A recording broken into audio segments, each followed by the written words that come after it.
आदाब नाज़रीन, आप देख रहे हैं आदाब इंडिया न्यूज़। मैं अपने टेक्नीशियन ब्रिजेश एलाई के साथ इस चैनल में खैर मकदम करता हूं और अदबी गुफ्तगू के सेगमेंट में आपका इस्तकबाल करता हूं।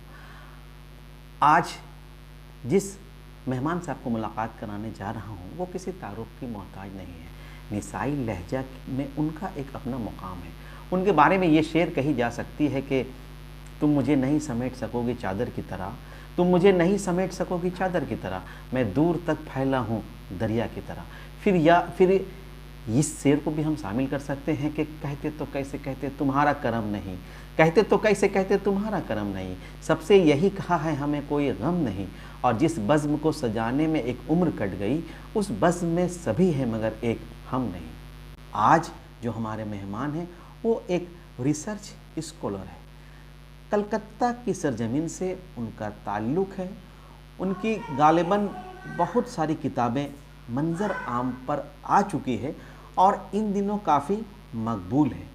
अगर मगरबी बंगाल की ऐद हाजिर में हम निसाई लहजा की बात करें तो वो सर फहरिस्त उनका नाम आ रहा है, और उनकी जो नज़में हैं, अफसाने हैं या फिर जो तहक़ीक़ी मज़ामीन हैं वो ना सिर्फ नुदरत और जिद्दत के साथ कारी को एक नए गोशे से रूबरू कराती है, बल्कि निसाई लहजे के तमाम तकाज़ों को पूरा करते हुए जो इस वक्त जो ख़वातीन की जो दर्द है, जो कर्ब है, उसके एहसासात को आपके सामने रूबरू लाती है। गर्जा वो इन दिनों उनकी सबसे बड़ी खूबी ये है कि जितनी मिलनसारी की वजह कर वो मकबूल हैं, जितने अच्छे वो एक तख्लीकार हैं, उतनी अच्छी वो एक इंसान में भी उनका शुमार किया जाता है।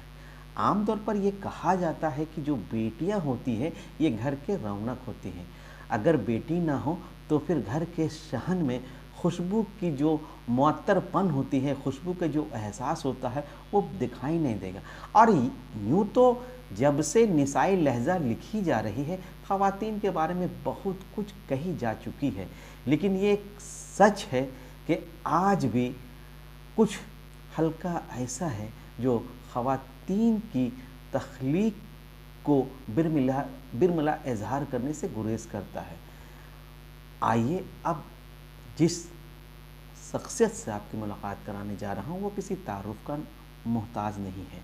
उनका नाम फ़ातिमा खातून है। शहर कलकत्ता से उनकी ताल्लुक़ है। उनकी आज़ाद नज़में इन दिनों बहुत ही मकबूल होती जा रही है और काफ़ी तवज्जो से सुनी जाती है।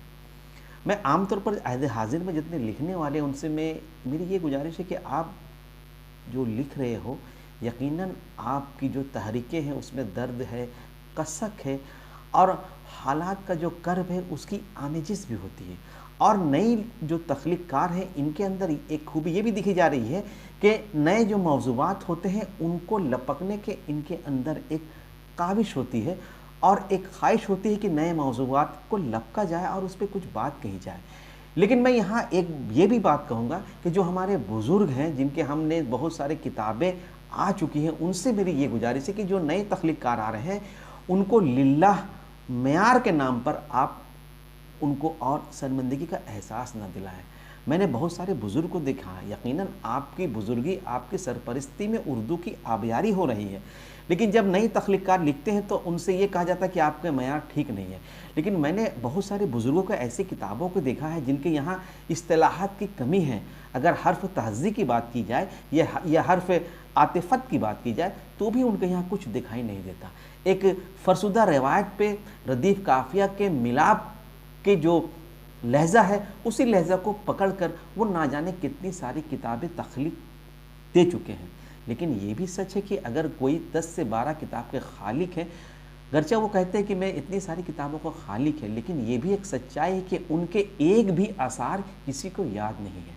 मैं बुज़ुर्गों से ये इल्तिमास करता हूँ कि यकीनन आपकी सरपरस्ती, आपकी बुज़ुर्गी हमारे लिए काबिल कद्र है और आपके बगैर जो नई नस्ल है वो एक कदम आगे नहीं बढ़ पाएगी। आपसे मेरी ये इल्तिमास है कि अपने दिल को ज़रा कुशादा करें और जो नए लिखने वाले आ रहे हैं इनकी हौसला अफजाई करें, इनकी दिल सिकनी ना करें, बल्कि इनके अंदर अगर कुछ खूबियां हैं तो खूबियों का भी बिरमिला इजहार करें, खामियों का तस्करा ना करें बल्कि उनसे गुरेज करें।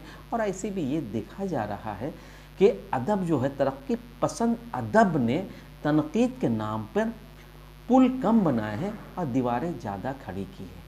आइए अब जिस ख़वातीन से आपको मुलाकात करने जा रहा हूँ, मैं चाहता हूँ कि उनकी गुफ्तगू, उनकी शायरी, उनको खुदादाद ने जिस सलाहियत से नवाजा, तमाम गोशे से वो आपके रूबरू कराएंगी। अगर हमारी ये कोशिश, हमारी ये काविश अगर आपको अच्छा लगे तो आप हमारे चैनल को ज़रूर लाइक और सब्सक्राइब करें। अस्सलाम वालेकुम, मेरा नाम फ़ातिमा खातून है।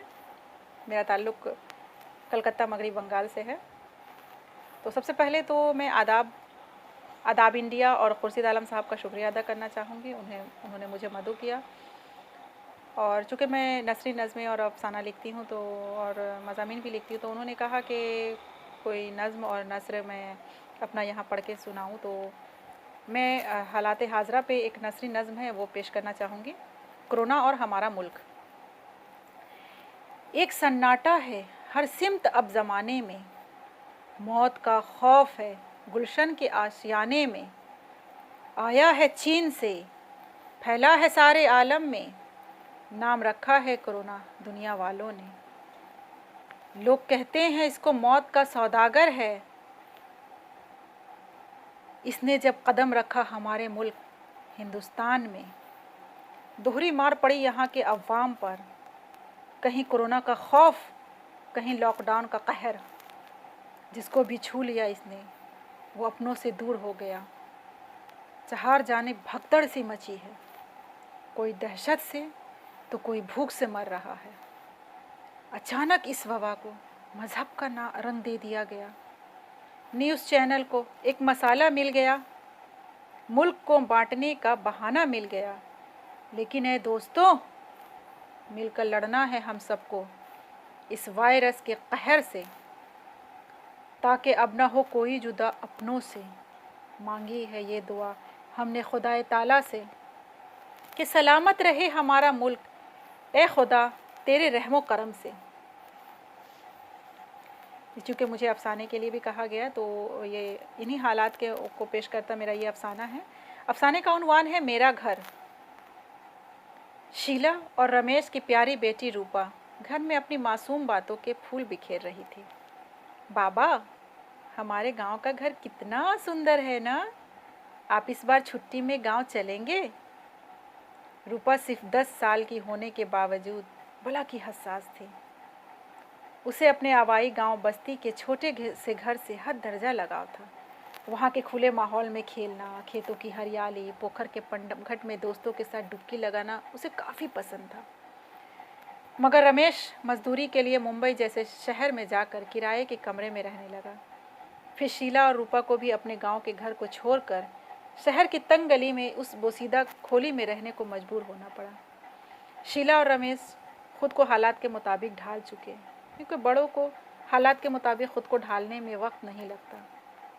मगर मासूम दिल आज़ाद परिंदे की तरह कहीं मुक़य्यद होकर रहना गवारा नहीं करता। रूपा को रह रह कर अपने गांव के घर और वहाँ के आंगन की याद आती रहती। लेकिन वक्त हमेशा बदलाव लाता है। धीरे धीरे रूपा ने शहर में जीना सीख लिया। अचानक मुल्क में कोरोना नामी ऐसी वबा फैली जिसने महामारी की शक्ल इख्तियार कर ली। सरकार ने पूरे मुल्क में लॉकडाउन कर दिया, जिसका सबसे गहरा असर मज़दूरों पर पड़ा। किसी की नौकरी चली गई, कारोबार बंद हो गया, हर तरफ नफसी नफसी का आलम था। रमेश को भी अब काम मिलना बंद हो गया, घर में फाके पड़ने लगे, सब लोग घरों में मुक़य्यद होकर रह गए। सरकार मदद का ऐलान करती मगर वो मज़दूरों तक नहीं पहुंच पाता। अचानक रमेश को उसके दोस्त कैलाश ने बताया कि यार, अब हम लोगों का शहर में गुजारा नहीं हो सकता, इसलिए हम लोग गांव जाने का इरादा कर रहे हैं। रमेश: मगर लॉकडाउन की वजह से तो गाड़ियाँ बंद हैं। कैलाश: तो क्या हुआ, हमारे साथ 10 लोग और हैं, सब मिलकर पैदल सफ़र करने का सोच रहे हैं। पहले ज़माने में भी तो लोग काफ़िला बनाकर पैदल ही चलते थे, हम भी चलेंगे, क्योंकि यहाँ रहे तो वैसे भी भूखों मर जाएंगे। कैलाश की बातें रमेश के दिल में घर कर गई। उसने भी शीला के साथ मशवरा करके गांव जाने का इरादा कर लिया। रूपा घर जाने की खबर से ही खिल उठी। उसके भूख का एहसास भी जाता रहा। वो अब जल्द से जल्द अपने घर जाना चाहती थी। अगली सुबह रमेश सबको लेकर कैलाश और बाकी मजदूरों के हमरा अपने घर के सफ़र को निकल पड़ा। कुछ ज़रूरी सामान रमेश और शीला ने घर पर सर पर उठा लिया और रूपा की मखमली उंगली पकड़कर चलने लगे। 2 दिन के सफ़र के बाद ही उनकी हालत ख़राब होने लगी। वो रुक रुक कर चलते, मगर गर्मी, भूख और प्यास की शिद्दत जिस्म को निढाल कर रही थी। लेकिन रूपा की आंखों की चमक मांद नहीं पड़ी। रूपा, जल्दी चलो ना माँ, हमारा घर आने ही वाला है। अन्ना, गुड्डू सबके साथ खेलने में कितना मज़ा आएगा। धीरे धीरे उनका खाना ख़त्म होने लगा। रास्ते में कुछ लोग मदद के लिए आगे आते, उन्हें खाने की चीज़ें दे देते, जिससे किसी तरह सफ़र कट रहा था। रास्ते में अचानक रूपा की चप्पल टूट गई और उसका पाँव ज़मीन की तपिश से झुलसने लगा। शीला को बेटी की हालत देखी नहीं जा रही थी। वो कभी उसे गोद में उठाकर चलती, कभी उसकी उंगली पकड़कर। माँ की ममता ज्वार मार रही थी कि बेटी को पलकों पर बिठाकर ले जाए, मगर वो मजबूर थी। रमेश भी रूपा की हालत देखकर दिल महसूस कर रह जाता। चलते चलते हफ्ता गुजर गया। अब रूपा में चलने की ताब ना थी। वो कई बार गिर चुकी थी। माँ बार बार उसको हौसला देने की कोशिश करती। देख रूपा, हमारा घर आ गया। चल ना, राधा चाची तेरे लिए हलवा पूरी बना कर रखी है। हमारे आंगन के पेड़ में आम फल गया है, तू जी भर के खाना। रूपा में फिर कहाँ से एक कुव्वत आ जाती और वो चलने लगती। तकरीबन 50 मीटर की दूरी से उसका घर दिखाई देने लगा। वो खुशी से झूम उठी। आज वो खला में परवाज़ कर रही थी। उसने माँ को आवाज़ दी, मेरा घर, और फिर वो अपने दुखों से आज़ाद हो गई। उसकी रूह भगवान से पूछ रही थी, मेरा घर, मेरा घर। शुक्रिया।